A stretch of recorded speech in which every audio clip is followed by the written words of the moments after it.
नमस्कार, कशा आहात? आज आपण मुगाचा डोसा बनवणार आहे।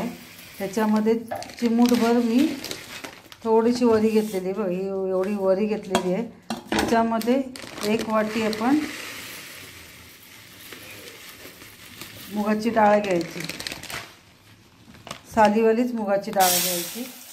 हे आता आपण 1 ते 1.5 तास भिजत ठेवायची।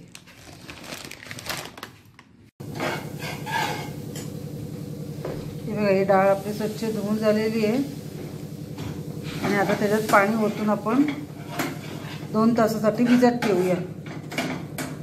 हे बघा, आता आपले 2 तास होऊन गेलेले आहेत, छान पैकी उमळलेली। आता आपण ते मिक्सरला लावून वाटून घ्यावे। आता मुगाची डाळ वाटताना आपल्याला 1 चमचा जिरं घ्यायचं व्यवस्थित। बघा, 1 चमचा मी जिरं घेतले, थोडंसं आपण जास्त घ्यावे। थोडंसं जिरं घेतलं आपण 1 चमचा आणि थोडंसं जास्त घेतलं। आणि ह्या मिरच्या घ्यायच्या आपण वाटताना। मुगाच्या ही आपली जी मुगाची डाळ आपण वाटणार त्याच्यात ह्या मिरच्या 4-5 आपला तिखट पाहिजे तसं तुम्ही जास्त घेऊ शकता किंवा कमी घेऊ शकता। त्या मिरच्या घेतल्या, त्याच्यामध्ये ही आपण डाळ आता काढून घेऊया। हे बघा, अशी मुगाची डाळ आपण काढून घेतलेली आहे व्यवस्थितपणे। आणि मुगाच्या डाळीबरोबर आपले वरीचे तांदूळ आहेत, वरीचे तांदूळ आणि एकदमच आपण भिजत टाकलं होतं तसं आपण एकदाच वाटून घेऊया। आता आपण असं घेतलेलं आहे, त्याच्यामध्ये आपण वाटतानाच मीठ टाकायचं चवीनुसार।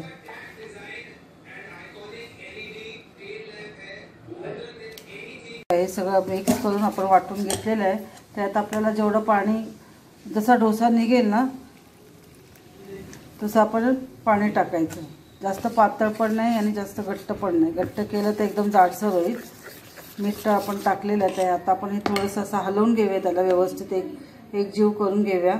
बघा, आता या डोशाला आपल्याला चटणी करायची आहे, त्यासाठी ओला खोबरा घेतला आहे, ह्या 5-6 मिरच्या, थोडंसं जिरं घेतले साईडला आणि थोडंसं चवीनुसार मीठ घ्यायचं। ह्या मिरच्या आपण टाकून घेऊया याच्यात।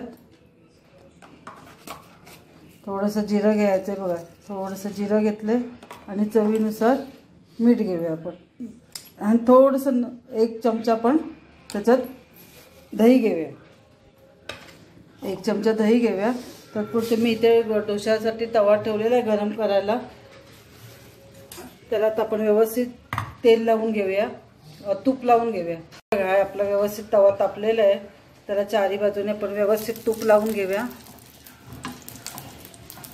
तुम्ही तेलही लावू शकता।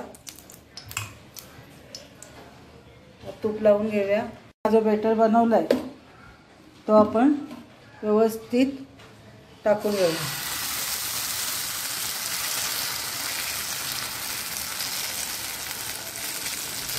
ते कसं व्यवस्थित टाकलेलं आहे, कसं आहे हे बघा, छान आलं ना। असं घालून त्याच्यावरती आपण काही सेकंदासाठी झाकण ठेवूया। आपण चटणीची तयारी केली, त्यात 1 चमचा आपण दही टाकलं आणि थोडीशी नावाला की चिमूटभर साखर टाकूया। आता आपण झाकण याच्यावरचं काढून घेऊया वाफ जाईपर्यंत। हे बघा, आता आपलं झाकण होऊन काढलेलं आहे आपण।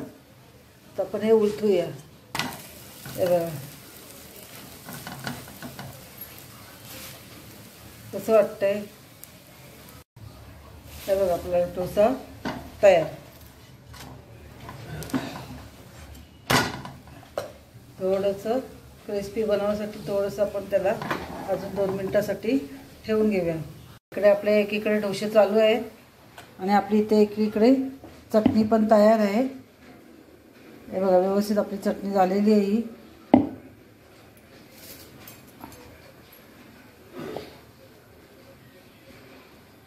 व्यवस्थित चटणी तयार आहे। आता डोशाबरोबर चटणी खायला तयार।